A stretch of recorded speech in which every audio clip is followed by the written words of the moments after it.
परम शांति बाबूजी, अभी पिछले वीडियो के जो कंटिन्यूज में मैं बोल रहा हूँ कि जो पावर ऑफ कर्मा था उसके बारे में, जो कर्म योग के बारे में मैं आपसे पूछना चाह रहा हूँ कि रियलिटी में कर्म योग क्या है, बेहद के कर्म योग क्या है।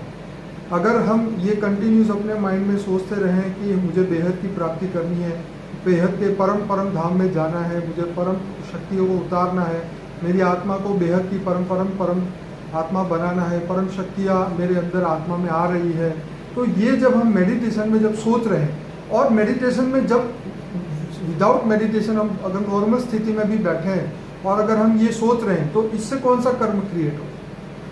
देखो, पहले तो ये समझो कि बेहद का कर्म तुम्हें करना है, बोला ना, कर्म कर्म योग। पहले कर्म समझो और योग समझो, दो शब्दों को अलग करो। कर्म और योग दो चीज अलग हो जाएगी।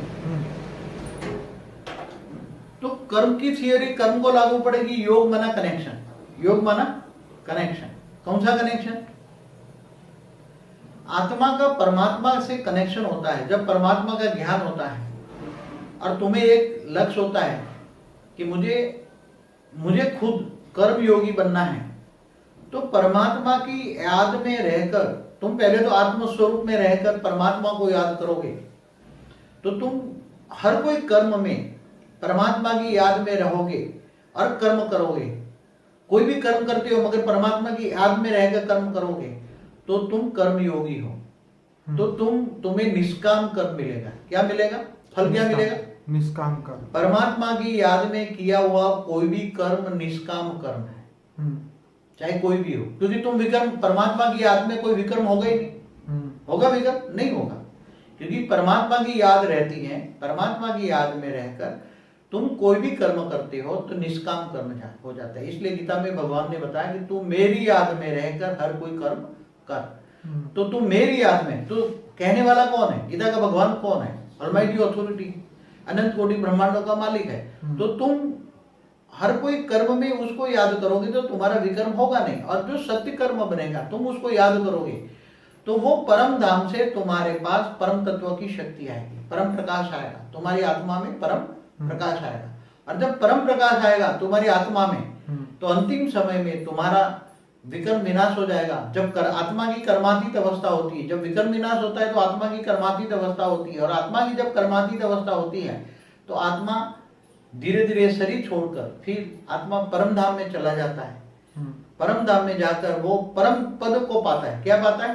परम पद को पाता है। परम पद को पाकर वो हमेशा हमेशा के लिए वहां ही रहता है। वो कभी भी कहीं भी धरती पर या मृत्युलोक में कहीं भी जन्म मरण के चक्र में नहीं आता। जन्म मरण से चक्र से उसको मुक्ति मिलती है और जीवन मुक्ति में ऊपर रहता है।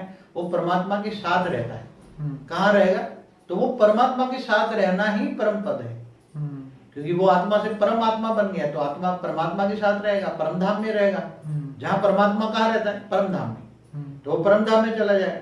तो परम धाम में चला गया तो परम धाम में पहुंच गया। इसलिए कर्म योगी से निष्काम कर्म बनता है।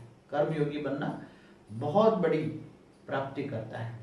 और जो परमात्मा की याद के बिना कर्म योगी नहीं है, वो अपनी याद में, अपनी खुद की याद में जो कर्म करते हैं तो उसके विकर्म भी बनते हैं, सत्कर्म भी बनते हैं। और जब विकर्म बनता है तो उसका ऑरा में नेगेटिविटी आती है। वायुमंडल में जो कॉस्मिक पावर है वो नेगेटिविटी आती है, उसका ऑरा को इफेक्ट करता है। ऑरा के कारण सूक्ष्म शरीर डिस्चार्ज हो जाता है, आत्मा की दृष्टि और वृत्ति गंदी हो जाती है और धीरे धीरे आसुरी वृत्ति हो जाता है।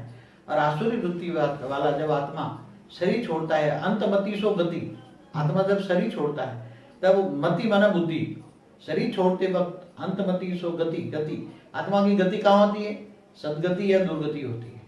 तो आसुरी वृत्ति वाला दुर्गति को पाता है और जो सदगति वाला वो स्वर्ग में जाता है। अच्छी आत्मा जहाँ रहती है सूक्ष्म में, वहां चला जाता है।